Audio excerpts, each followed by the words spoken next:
Halo semuanya, perkenalkan nama saya Deborah Wijaya, kelas 11 IPS 1 nomor urut ke-9 akan menyelesaikan tugas dari sel Sugeng Simatupang yang berjudul Peluang dan Inspirasi Usaha. Pertama-tama kita akan masuk dari pengertian peluang dan inspirasi usaha. Peluang dalam bahasa Inggris adalah opportunity, yang berarti kesempatan yang muncul dari sebuah kejadian atau momen. Jadi, peluang berasal dari kesempatan yang muncul dan menjadi ilham atau ide bagi seseorang. Sedangkan inspirasi secara garis besar yaitu sumber dari peluang. Secara luas, inspirasi adalah sumber yang muncul ketika terjadi konektivitas atau pertemuan atau titik temu antara pengetahuan, memori, dan latar belakang pendidikan atau pengalaman yang dimiliki oleh seseorang dengan cara pandangnya dalam menyelesaikan masalah yang dihadapi. Inspirasi dapat muncul dari mana saja dan kapan saja. Faktor yang memunculkan adanya inspirasi terbagi atas dua jenis, yaitu faktor internal dan faktor eksternal. Yang pertama yaitu faktor internal. In berarti di dalam, sehingga dapat disimpulkan faktor internal adalah faktor yang berasal dari dalam diri seseorang. Faktor internal berfungsi sebagai subjek dan menjadi alat untuk menciptakan sebuah inspirasi atas objek yang dihadapinya dengan kemampuan kreativitasnya. Kemampuan kreativitas yang dapat digunakan yaitu teori ketidaksempurnaan, jebakan logis, pemikiran yang berbeda dengan pemikiran orang lain, pemikiran yang mendetail, dan penggantian kata tetapi menjadi kata dan.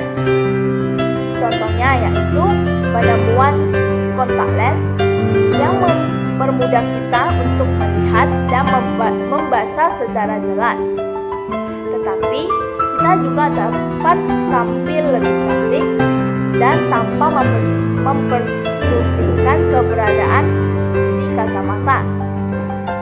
Pergantian kata tetapi menjadi dan memiliki dua keuntungan, yaitu kita dapat melihat dan membaca dengan jelas sekaligus dapat tampil lebih cantik.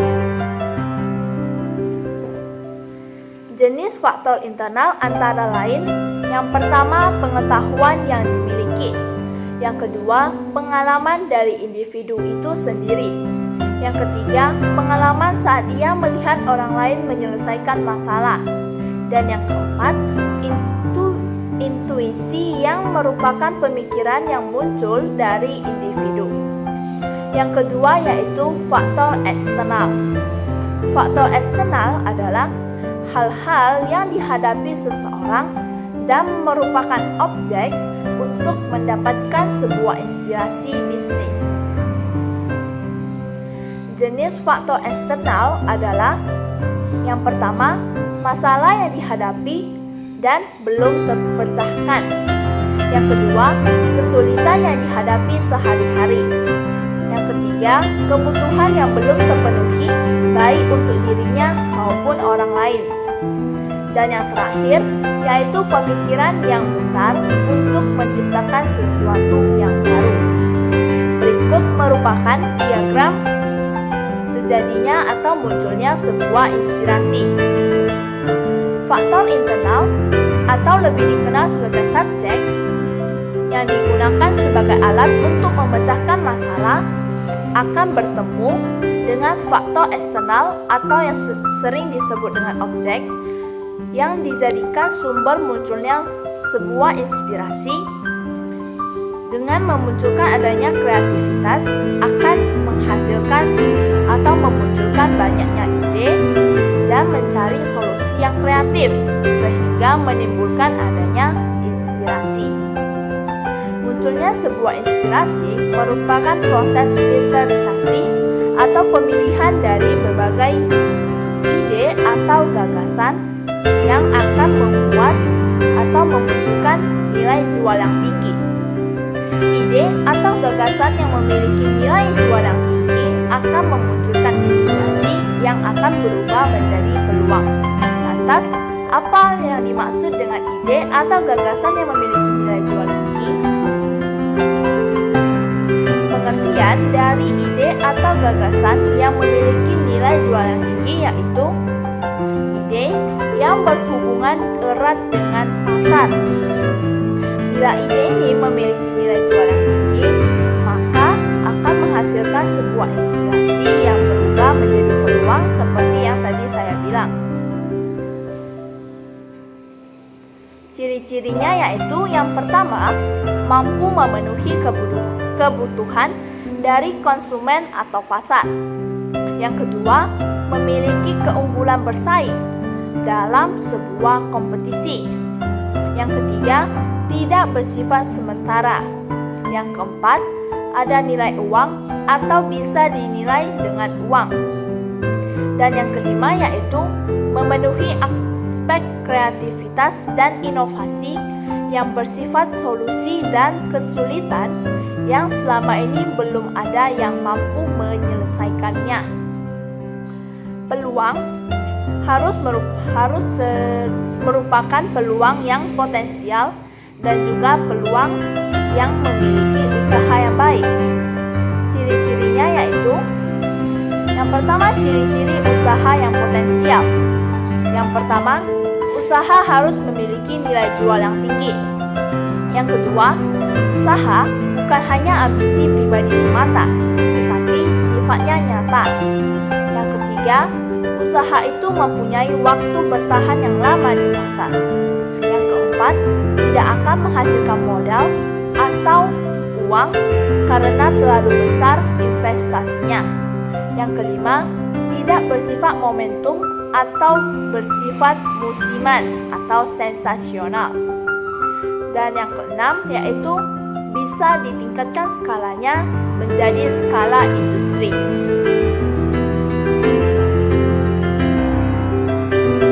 Ciri-ciri peluang usaha yang baik yaitu peluang itu orisinil dan tidak meniru usaha orang lain. Peluang itu harus mengantisipasi perubahan dan kebutuhan pasar di masa mendatang. Yang ketiga yaitu benar-benar sesuai dengan keinginan agar peluang bisa bertahan lama. Yang keempat, tingkat visibilitas atau kelayakan usaha benar-benar teruji untuk itu yang dilakukan dengan riset dan trial atau uji coba dalam pasar.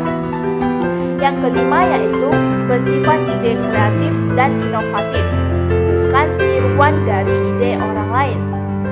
Yang keenam, ada keyakinan untuk mewujudkannya dan sukses untuk menjalankannya. Dan yang terakhir yaitu ada rasa senang menjalankannya dan benar-benar suka dengan bisnis tersebut. Selanjutnya kita akan masuk sumber peluang usaha dan cara mengembangkannya. Sumber peluang usaha dan cara mengembangkannya terdiri dari berbagai macam, yaitu yang pertama, peluang dari diri sendiri.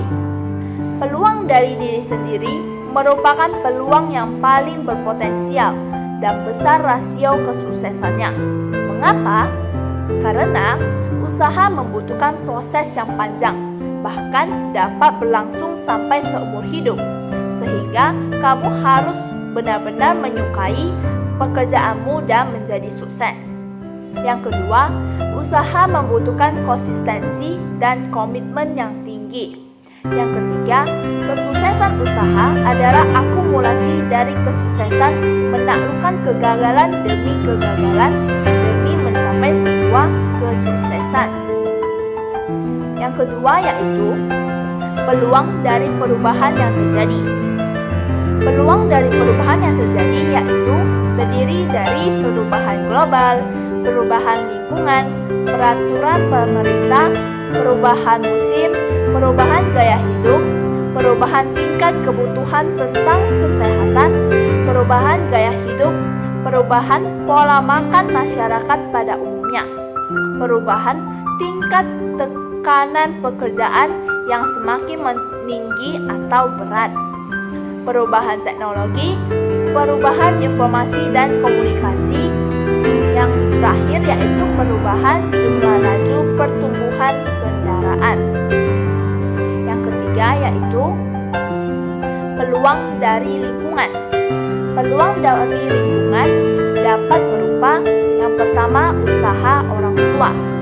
Misalkan orang tua Anda memiliki usaha dan mendiskusikan masalah-masalah usahanya di dalam rumah, sehingga kamu dapat mengetahui masalah-masalah apa saja jika ingin berusaha.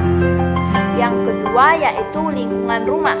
Lingkungan rumah dapat berupa tetangga, teman main, teman sekolah, dan lain sebagainya. Yang ketiga yaitu kebiasaan ketika berangkat dan pulang sekolah. Dan yang terakhir yaitu saat berkunjung ke berbagai tempat.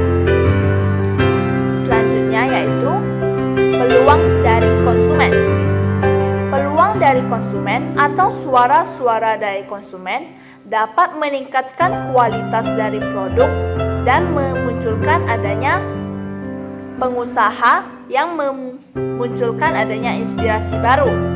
Suara-suara konsumen yakni yang pertama keluhan-keluhan konsumen, yang kedua saran-saran dari konsumen, yang ketiga permintaan khusus konsumen dan calon konsumen, yang keempat angan-angan yang ditampilkan konsumen, dan yang terakhir yaitu harapan konsumen terhadap produk atau jasa kita. Selanjutnya yaitu peluang dari informasi yang diperoleh.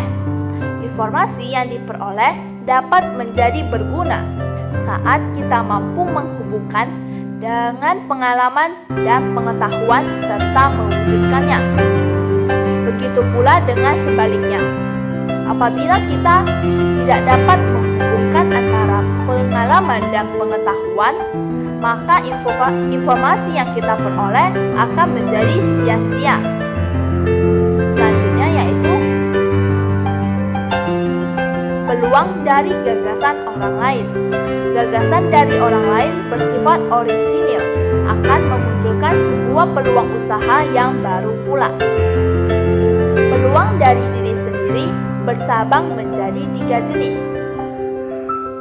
Yang pertama, hobi. Hobi bisa menjadi awal dari kesuksesan seseorang dalam berwirausaha. Bukan usahanya bisa berkembang, bahkan usahanya bisa berkembang dan bertumbuh besar.